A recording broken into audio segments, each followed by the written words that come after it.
Hey there, everybody. Matt Carter here. And Jessica Carter from CARTERMATT.com. Are you ready for the Manifest Season 2 premiere reaction? I was about to say, are you ready for the Manifest Season 2 premiere? But you've already seen it. You understand the mysteries that are going... Actually, no. Nobody understands the mysteries that are going on. No, but we are going to try to get into it. We have learned new things. We have seen new things.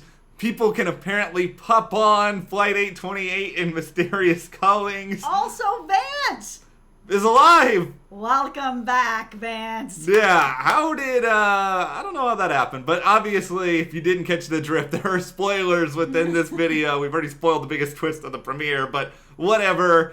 If you like this video, be sure to give us a like, subscribe, and hit the notification bell. Alright, let's just start with this. When you are seeing Ben get the, he gets covered with, I don't know, whatever. I always call it like the pillowcase of doom.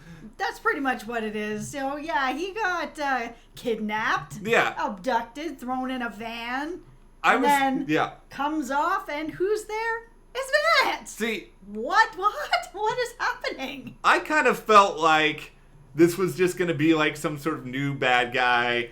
And it would have been kind of like a weird twist because it would have been like, oh, I am supposed to be intimidated by this person who I've never met. But I think this is a more effective twist. But I think the interesting question is, why would Vance, who, last we checked, he's NSA deputy director, seemingly one of the good guys. It seemed like he was hashtag team passengers. Yep. My feeling on it is that he went about it this way because if he faked his death, he doesn't want anyone to know he's alive, obviously. Yeah. And if he just pulled up to Ben's place and was like, hey, you want to go for a ride? I've got some stuff to tell you. That would blow everything. So throwing the cover on him and yanking him out, I mean, I'd like to say it's all just sort of for show. So just in case somebody sees it happening, that's not like, oh, Ben and Vance, they went off together to have a coffee. Yeah, I think you're probably right, but I think that's one of the different questions to sort of wonder about here is, how did this come about in terms of why did Vance decide to do this right now? Mm-hmm. And also, of course, I think you're probably right. I think he doesn't want anyone to know he's dead. Yeah, it was that smile at when he pulled off the was it the sackcloth of doom? Pretty much, the pillowcase of doom, and he's there. Doom, and he's there, and Ben had a smile. So, I mean, they were allies before. It feels like maybe Vance felt he needed to fake his death to be able to continue on his work without there being anybody snooping into him. Since it seems that every time somebody's snooping into this, bad things are happening. And that might be very well the case, and that sometimes you can't do the most secretive of work when people are watching and hovering over you. And maybe Vance realized that this was going to be his opportunity. He could die, the quote-unquote hero of the passengers, to be involved in everything that was going down, at the midway point of last season, and then go underground. I think he must have been working on something, and I'm guessing he's had some sort of breakthrough, and that's why he's coming to get Ben right now. Yeah, I was feeling that way too, that he's been working on something, he's got some answers, or at least a lead towards something, so here we are. Yeah, and I think this is going to be, I think it's going to be a pretty big jumping off point for a lot of stuff moving forward this season. I can't imagine they're going to bring Vance back and then kill him in episode 2 for real. You never know with this show. It's true. The show does throw a lot of curveballs, like that it was Michaela that got shot. Yeah. Everyone after that finale, oh, was it Zeke? Oh, it was Jared. Yeah. Nope. No. Well, the good news is the moment Michaela got shot, I was like, all right, well, no one's actually going to die in this twist because you're not killing Michaela. No, yeah. At the start of season 2. Like, that's a no-go. So, Michaela gets to be alive. One thing we should point out with Vance, there was a lot of theories out there about the peacock imagery and some of the stuff that was going on with that. Maybe it was foreshadowing. If you guessed that the peacock meant that Vance was still alive, congratulations, you win a Manifest PowerPoint, which goes for really, you can't redeem them. You just have to, pat yourself on the back with them. Where can I get some of these? Yeah, they're just pat ourselves on the back. Well, all right. They're paper airplanes you tape to yourself, and then you just wander around with them on you. But, that's a prize. Sure. It's a prize. It could be high fashion. There's somebody on The Bachelor this season who's like coming in with a giant paper airplane on them. True. So here we go. Yeah, exactly. High fashion. All right. So Michaela survives. Michaela gets an opportunity to go back to work. It doesn't seem as though Michaela's new boss is altogether thrilled to have her be there. Well, she's supposed to be still. She just got shot. Yeah, I know. Just got shot. Some time has passed. It's 2 months, but still, she's supposed to still be on leave. But we've seen this in a lot of other sort of cop dramas where people have been shot and they come back to work before they're supposed to. Yeah, and I think this is very well in line for Michaela, who feels like Michaela is going to be permanently told that she is too close to every single investigation that she does. And she will be. This may be like the first time that they can say that, and it's true. Michaela, I have some advice. Become a private eye, because this cop thing is not working great for you. Not right now. No, it just feels like people are always like upset with you, or they're sidelighting you, or they're telling you off. It never goes great. And then you've got, like, Jared, who is all kind of like... Jared's in his feelings a lot in this episode. To be fair... Yes. It's been, like, 2 months, and she's not calling him. She's not talking to him. She's just walking right by him. That was actually a little bit surprising to me, actually. I mean, come on. You shared life with this man. Like, you... really, you're just going to walk by? Deal with it, Michaela. I think Michaela's problem is, I think she's just permanently confused in a lot of ways, and I think I'm guessing after you go through something like this, you don't know if up is down or left is right, and so on and so forth, and you were just involved in this shooting incident, and I'm sure that has a certain degree of scar tissue to it. I guess so, but at the same time, she has no problem to be like, Zeke, run, let me protect you. But you, Jared, we're not talking for 2 months. What? Well, listen, the best way to get Zeke off the radar, maybe if you had that conversation earlier with Jared and you didn't make him sit around, get madder and madder as the time is going on, this whole Zeke thing would have had, the pin would have been put in it. It would have been fine. Nothing is fine.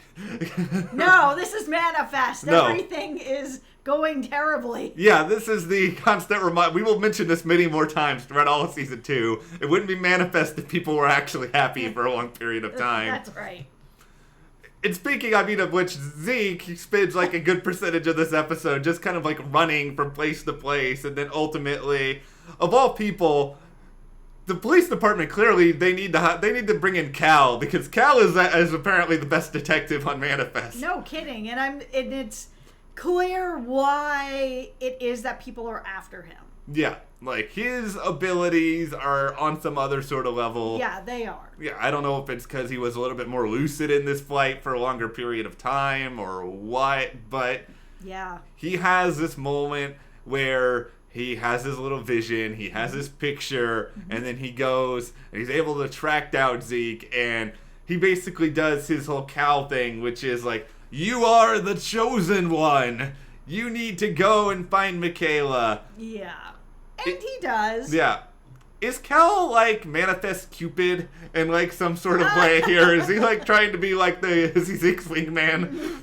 I don't think that's where that's going. Probably not. But yeah, no, I think it's his whole, you guys need to be together. I don't think he means like, hey, maybe you guys not need to be together. Yeah, I don't think Cal understands that, but I think Cal probably, I think he understands obviously that these two in particular are special. Yeah, and there's a connection, and we did see that Michaela had visions of Zeke on the plane. Zeke was never on the plane. Yeah. There is something grander that's obviously going on this show, and it's not just, these people on a plane, then they showed up later. We've got Zeke, who, fell asleep in a cave, or disappeared on a hike or whatever, and then came back. So there is a connection that is so much bigger than just this plane, and Cal must see something that at the very least these two different situations are going to have a connection, and that Michaela and Zeke can figure it out together, maybe. I think the thing that Manifest probably still needs to even work on a little bit more is, understanding that if you're going to sort of prolong this mystery for as long as you're going to, because I don't think we're probably going to figure out what exactly happened with Flight 828 anytime soon. That is like a series finale storyline. Maybe. I mean, after how many people hated Lost, not me. Yeah. And they hated the ending of Lost, Manifest may decide to go in a different direction where it's not really fully explained, because this feels like a type of storyline where not everyone's going to be happy with it. So if you leave it kind of ambiguous, you might get out with a series finale where people are not so pissed. I just think you need to focus so much on the characters that people love these characters so much that they'll just be kind of okay with everything else. It's sort of like The Leftovers. I mean, not to spoil a show that's been over for a few years or whatever, but you never really learn all that much about everything with The Leftovers. Or even what's going on God Friended Me. Your theory is that they're never going to tell you who's behind the God account, and that it's the friends we made along the way, as maybe. You like to say. With Manifest, it's the friends they manifested along the way. Dear. Okay, I'm sorry. Don't stop watching now. Well, speaking of God Friended Me, this episode made me wonder if they were kind of going to go in a little bit of that direction this season, where each week we'd get a different passenger that they're trying to help, and then that passenger is going to give them a little bit more insider info into the next part of the mystery. It's a good question because it's a good lead-in for an episode 2. I know Ben is going to be helping out a particular passenger. Mm-hmm. I don't know if this is someone like if Vance has become like the passenger version of the God account on God, where he's like, Ben, I've got a new mission for you if you choose to accept it. Yeah, and that's kind of what I thought maybe was going to be playing out, which I wouldn't be mad at. No, I wouldn't be mad at that either. I think that could be very interesting, and I think that would sort of help us have something to sink our teeth into while we get little clues about, okay, well, why are Michaela and Zeke so important together? Yeah. You know, what's going on with the plane? And then the other big mystery that seems to be kind of evolving in episode 2 coming up. What is going on with Grace's pregnancy? Because it seems like there is something that is happening in terms of a discovery in episode 2. Are we going in some sort of like weird, it's an alien baby sort of situation? Because like 90% of iConcept shows, they always do some weird stuff with the character that's pregnant. Yeah, and what I'm kind of wondering is that maybe it's not going to go in the direction that it's Danny's baby. Yeah. And they're going to walk away from that, and they're going to get the good news. Oh, it's Ben's. Yeah. Oh, this is great news. Oh, but we need to tell you this about your baby, that it's got horns and a tail and 12 legs. Yeah, well, that's the thing. And it's a mystery! Like, there's a, oh, you're carrying a dragon! Like, you don't know what's going on. That there'll be something to do with whatever happened to Ben, and now Grace is pregnant, that maybe whatever's happened there is happening here. Maybe the baby will have some sort of these callings as well, something, I don't know. I think the thing is that I'm not a doctor, but even if I was a doctor, I do not understand the physiology of someone who vanishes for a plane for so many years. I don't know what was done to Ben. I mean, maybe something changed in him biologically.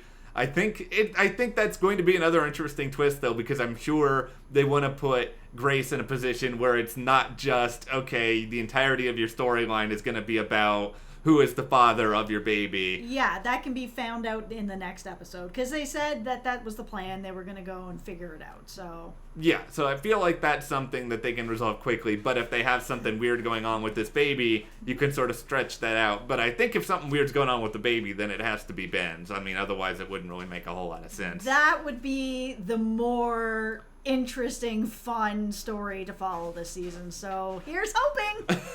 But what happens with Danny for the rest of the season? Like, you know that gif of like that guy who's just like standing in the house by himself and just like looking around? Is that now Danny who has nothing else to do? Bye. Okay. Poor Danny. Danny is just like, hey, what do you want from me? I like Grace and Ben together. Yeah, I know.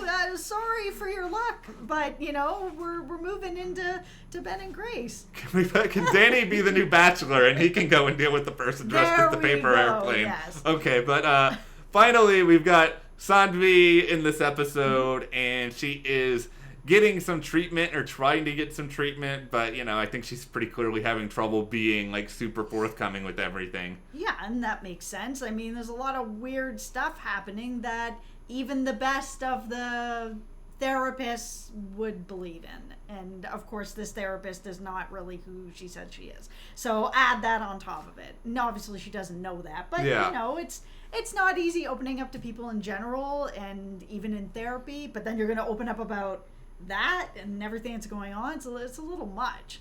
This is, I think, complicated, and it's not going to get a story. It's not going to be a story I think we get like a nice answer to at some point what is going on with Sanvi. I know that there are a dedicated group of Sanvi and Ben shippers out there. It seems like she does have feelings. I feel like this is going to be like a love triangle Venn diagram by the end. Because, like, think of this. You have, like, Grace and Ben and Danny. Then you've got Ben and Grace and Sanvi. And then you've got Michaela and Jared and Zeke. There's a lot of triangles going on. And I'm not taking away from anybody's ships out there. But I would like to see a little less focus necessarily on the romances and get me back more into the mystery of stuff. I think it's okay if you have like one of them stay around for a while, but I don't think all three of them should be like the focal point for the entirety of this season. No, I'm happy to have a little bit of romance and a little bit of like will they, won't they, or even just I like Ben and Grace, I like family stuff, so you know, if they want to stick it out and be the family, I'm cool with that too. Yeah. But I am into this show not for the romance. I like it. It's fine. It's good. But give me these really good, oh my God, it's Vance moments. And I'm not really focused on the romance anymore. I'm like, how did this happen? Yeah. What is happening? Well, here we go. As we wrap things up, points to know. Vance, not dead. What does he want? Question mark. It may be very bad. No! And then preview. What do we have coming up next? Ben, assisting passengers once more. Yep. Grace, pregnancy discovery. Other stuff that may have on the floor once you see the promo. We're recording this before the promo has come out, so there might be more stuff to add on there. But now, we got to know from you guys. What did you think about the Season 2 premiere? Mm-hmm. Share in the comments. You made it to the end of the video. Give yourself another manifest PowerPoint. Go and get another paper airplane and tape it to yourself. And if you like this video, be sure to give us a like, subscribe, and you can support us further by checking the link in the description to the CARTERMATT store. And we'll see you here next time.